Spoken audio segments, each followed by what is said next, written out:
皆さんこんにちは。日本語教師の手塚です。いつも見てくださって、そしてたくさんコメントしてくださってありがとうございます。今日は今までいただいた YouTube のコメントから助詞の質問に答えていきたいと思います。助詞は日本語を勉強している人なら誰でも難しいと感じますよね。助詞の質問を見ながら一緒に勉強しましょう。一つ目の質問です。公園を散歩します。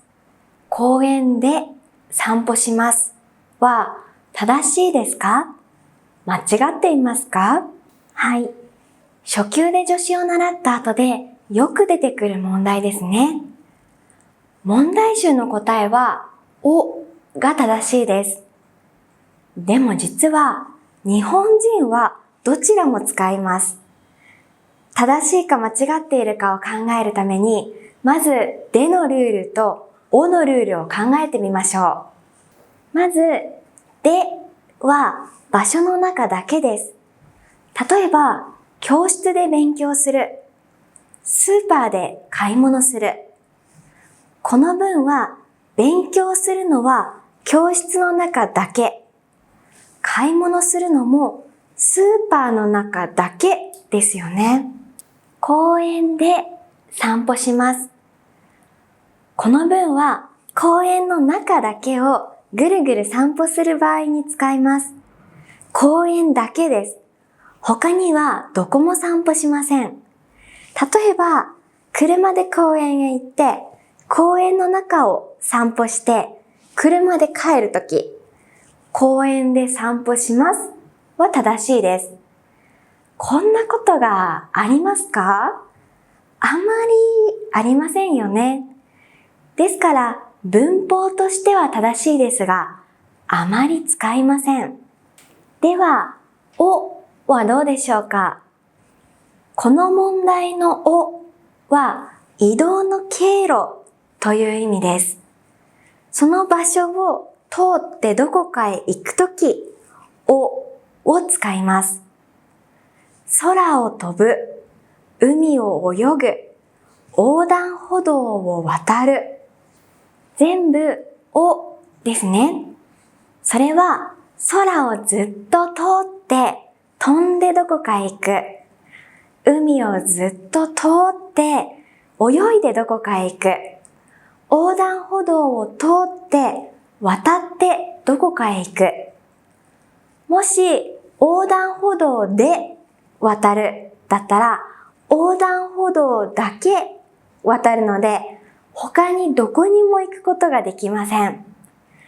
このようにどこかの場所を通って移動するときにはおを使います。公園を散歩します。この文は家を出て散歩して公園に入って公園を散歩して公園を出てまた散歩して帰る。そういう文なんですね。皆さんは散歩しますというと公園の中だけと公園を通るどちらをイメージしますか？多分公園の中を通ってまた他の場所も散歩するんじゃないでしょうか。そういう意味で日本語としてはどちらも正しいですが、公園を散歩しますの方が自然な文だと言えます。二つ目の質問です。日本にいたとき、時々部活の日本人の友達から明日7時にここで集合と聞きましたが、普通皆はどこどこに集合と言いますね。学校に集合すると学校で集合するはどう違いますか？ネットで調べると親戚の家で集合写真を撮影のような文も出てきます。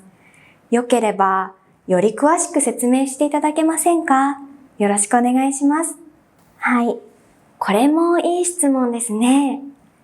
言う通り、普通はどこどこに集合と言います。このには到着の意味があります。どこかからやってきて集合するゴールの場所です。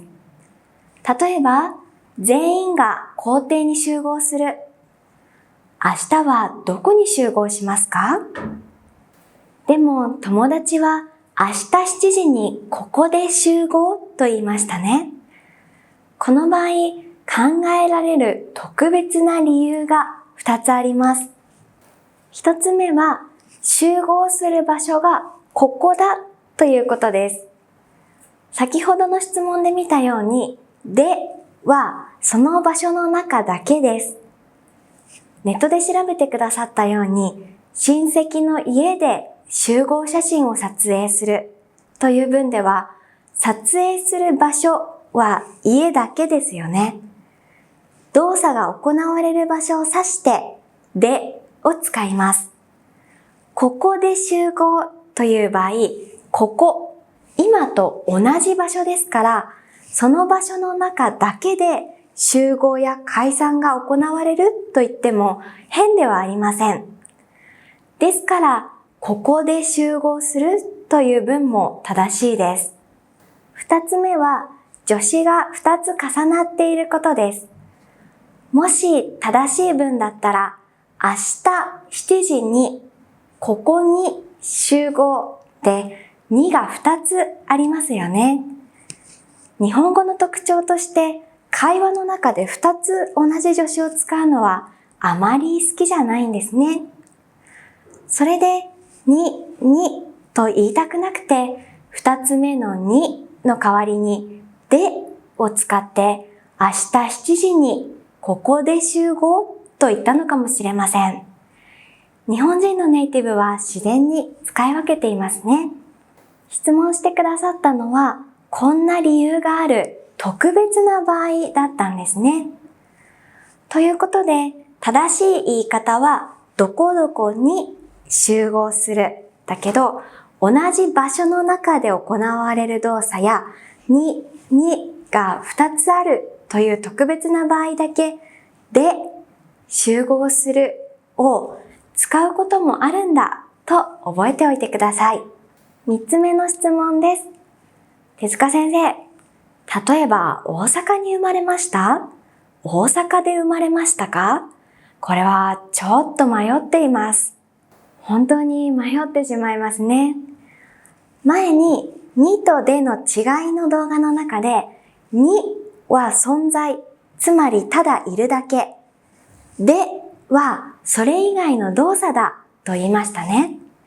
では、生まれるはどうでしょうか？生まれるという動詞がいることなのか、お母さんのお腹の中から生まれるという動作なのかによって、にとでどちらも使うことができると思います。例えば、鈴木さんの家に赤ちゃんが生まれたという文は、お母さんが赤ちゃんを産んだ場所は病院かもしれません。でも、鈴木さんの家に生まれた赤ちゃんがいるということになります。鈴木さんの家で赤ちゃんが生まれたという文なら、お母さんが赤ちゃんを産んだ場所、赤ちゃんが生まれた場所は鈴木さんの家だということになります。では、質問にあった大阪に生まれました、大阪で生まれましたの違いはどうですか？大阪に生まれましただったら、生まれてそれからいた場所が大阪です。大阪で生まれましただったら、お母さんが産んだ場所が大阪です。この2つは似ていますが、にとでどちらを使うかによって意味が少し変わってきます。この違いもぜひ覚えておいてくださいね。今日はこの3つの質問について考えてみました。質問をくださった皆さんありがとうございました。メッシュクラスでは私と一緒に助詞を学ぶコースがあります。助詞って使い分けにくいし、教科書とは違う使い方もたくさんありますよね。もっと日本人のように助詞を使いこなしたいという人は、ぜひこちらもチェックしてみてくださいね。それではまた次の動画でお会いしましょう。